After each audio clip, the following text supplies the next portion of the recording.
Hi hello welcome to லச்சூஸ் கயமனம். எங்களோட நெக்ஸ்ட் டே ட்ரிப் விலாக் தான் இது. ஸோ உத்திரகோசமங்கையிலேருந்து நேராக நாங்கள் மதுரை வந்துட்டோம். நைட் ஸ்டே பண்ணிவிட்டு அடுத்த நாள் காலையில் மீனாட்சியை பார்க்கறதுக்கு தான் நாங்கள் ரெடி ஆகிட்டோம். இந்த சாரீ எனக்கு ரொம்பவே ஸ்பெஷலுங்க. பிஃபோர் மேரேஜ் எனக்கும் எங்கள் அண்ணாக்கும் ஏதோ ஒரு ஆர்கியூமெண்ட், அதில் எங்கள் அண்ணா சரியாக புரிஞ்சுக்காமல் என்னை திட்டான். ஸோ அதனால் நான் ஒரு 3-4 டேஸ் அவன்கிட்ட பேசவே இல்லை. என்னை சமாதானப்படுத்துறதுக்காக வாங்கி தந்த சாரீ தான் இது. ஸோ இந்த சாரியை மீனாட்சி அம்மன் கோயில் கட்டிட்டு போகணுன்னு நான் ரொம்ப நாளாகவே ஆசைப்பட்டுட்டு இருந்தேன். ஃபைனலி இன்றைக்கி அது நிறைவேறிடுச்சு. ரொம்ப சிம்பிளான காட்டன் சாரீ தான், ஆனால் ரொம்ப அழகாக இருக்கும் கட்டினா. ஸோ போகிற வழியில் பார்த்திங்கன்னா இந்த ஜல்லிக்கட்டு, அதுக்கப்புறம் கண்ணகி அண்ட் பாண்டியரோட சபை, அந்த மாதிரி எல்லாம் பெயிண்டிங்ஸ் பண்ணி வச்சுருந்தாங்க. ஸோ அதெல்லாம் பார்த்துட்டு வைகை ஆற்றை கடந்து நாங்கள் வந்து மீனாட்சியை பார்க்க போயிருந்தோம். ஸோ அங்கே கோவிலில் வந்து நம்ம கேமராலாம் யூஸ் பண்ண முடியாது. அதனால் நாங்கள் வண்டி டிக்கிலே வச்சுட்டு நாங்கள் சாமி பார்த்துட்டு வந்து அடுத்ததாக நாங்கள் என்ன கோவில் கிளம்புறோம் அப்படின்னா ஒத்த கடையில் நரசிம்மர் கோவில்னு ஒன்று இருக்குது. ஸோ அங்கே போகலான்றது தான் பிளானு. நாங்கள் ரொம்ப ஏர்லியாகவே கிளம்பிட்டோம். அரௌண்ட் ஒரு 7-7:30 எல்லாமே நாங்கள் ரெடி ஆகிட்டு ஹோட்டல்லேருந்து கிளம்பிட்டோம். வண்டி எப்படி அப்படின்னா, எனக்கு மதுரையில் ஃப்ரெண்ட்ஸ் இருக்காங்க அண்ட் எனக்கு ஒரு டியரஸ்ட் பிரதரும் இருக்கான். பேர் வந்து சந்தோஷ். அவனோட வண்டி தான். சந்தோஷ் ரொம்பவே தேங்க்ஸ் தான் தம்பி. ஸோ அவனோட வண்டி எடுத்துகிட்டு நாங்கள் வந்து ஊர் சுற்ற கிளம்பிட்டோம். இந்த வாட்டி மதுரையில் நிறைய எக்ஸ்ப்ளோர் பண்ணலாம் தான் நினச்சோம். பட் கோவிலுக்கெல்லாம் போயிட்டு வீட்டுக்கு போனோம். அதனால் பிரசாதங்கள் எல்லாம் எடுத்துகிட்டு போகணுன்றதுனால நாங்கள் நான்வெஜ் எல்லாம் எதுவுமே சாப்பிடல. இது வரைக்கும் மதுரை நான் கவுண்ட்லெஸ் டைம்ஸ் வந்திருக்கேங்க, நான் ஸ்கூல் படிக்கும் போது. ஆனால் இது வரைக்கும் நான்வெஜ் ட்ரை பண்ணவே இல்லை. ஆனால் மார்க்கெட்டில் கிடைச்ச பழம் புதுசாக என்ன கிடைச்சிச்சோ எல்லாமே வாங்கி சாப்பிட்டோம். நாற்று கொய்யா கிடைச்சிது. ஸோ அதை வாங்கிட்டு, ஏன்னா அன்றைக்கி ஃபுல்லாக நாங்கள் எப்படியும் ஊர் சுற்ற தான் போகிறோம். ஸோ நான் பாப்பாவுக்கு வந்து தேவையில்லாத ஜங்க் ஃபுட்ஸ் எல்லாம் வாங்கி தர மாட்டேன். அதனால் கொய்யாப்பழம் வாங்கி கொடுத்துட்டு மீனாட்சியை பார்க்குறதுக்கு முன்னாடி அவளுக்கு ஒரு இளநீ வாங்கி கொடுத்துடலாம் அப்படின்னு சொல்லிட்டு, ஏன்னா வெறும் வயிற்றில் போய் சாமி தரிசனம் பண்ண வேண்டாம், அவளுக்கு ஒரு இளநீ வாங்கி கொடுக்கலான்னு கொடுத்துட்டோம். அண்ட் அதில் இருக்கிற வழுக்கையெல்லாம் சாப்பிட்டுட்டு நேராக மீனாட்சி அம்மன் கோவில் போயிருந்தோம். இங்கே வந்து ஃபோன் ரெஸ்ட்ரிக்டடுங்க. அங்கேயே லாக்கர்ஸ் அவைலபிலிட்டியும் இருக்கும். ஸோ நீங்கள் ஃபோன் வச்சுட்டு தான் உள்ளார போக முடியும். ஏன்னா உள்ளாரே 2 செக்கிங் இருக்குது. ஃபோன் மாட்டுச்சுன்னா திரும்ப உங்களை வெளில அனுப்பிடுவாங்க. ஆல்ரெடி ரொம்ப கூட்டமாக இருக்கும். ஸோ தேவையில்லாத நியூசன்ஸ் தான். மீனாட்சியை நல்லபடியாக பார்த்துட்டு நான் சொல்லியிருந்தேன் இல்லைங்களா, ஒத்தக்கடை நரசிம்மர் கோவில். இந்த கோவிலுமே எனக்கு சின்ன வயசுலேருந்தே ஆசை இந்த கோயில் போகணுன்ட்டு. இதுக்கு வந்து பஸ் ஃபெசிலிட்டி எந்த அளவுக்கு இருக்குதுன்னு எனக்கு தெரியல. ஏன்னா நான் இது வரைக்கும் அதை ட்ரை பண்ணி பார்க்கல. பட் 2 வீலரில் போகிறப்போ கொஞ்சம் பக்கமாக தான் இருக்குது. இது வந்து திருச்சி ரோட்டில் இருக்குங்க.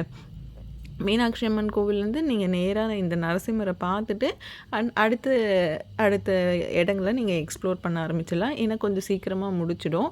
ஸோ உள்ளார வந்து அம்பாலையும் பெருமாளையும் பார்த்துட்டு நாங்கள் புளியோதரை பாப்பா கேட்டால், ஸோ அவளுக்கு புளியோதரை வாங்கி கொடுத்துட்டு, அந்த அப்பம் அங்கே ரொம்பவே ஃபேமஸ். அதனால் இந்த கோவிலில் அப்பம் ரொம்பவே டேஸ்ட்டாக இருந்ததுங்க.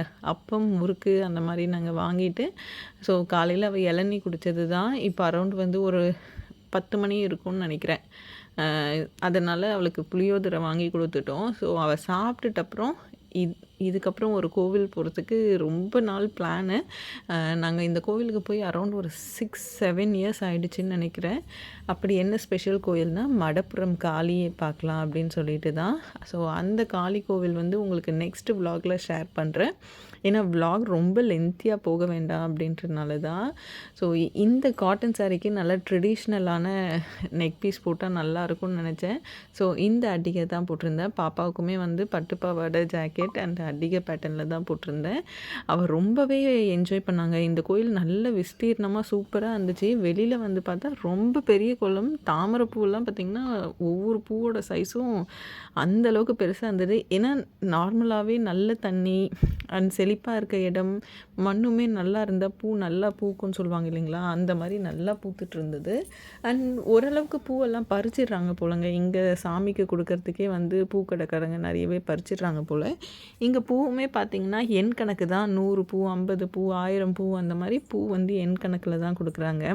மதுரை வந்துட்டு நீங்கள் இன்னும் பூ வாங்கி வைக்காமல் இருக்கீங்களா அப்படின்னு நினைக்காதீங்க, வாங்கி வைக்கணும். காலையில எந்திரிச்சு கடகடன்னு ஒவ்வொரு கோயிலா பார்த்துரலாம் அப்படிங்கிறது தான்.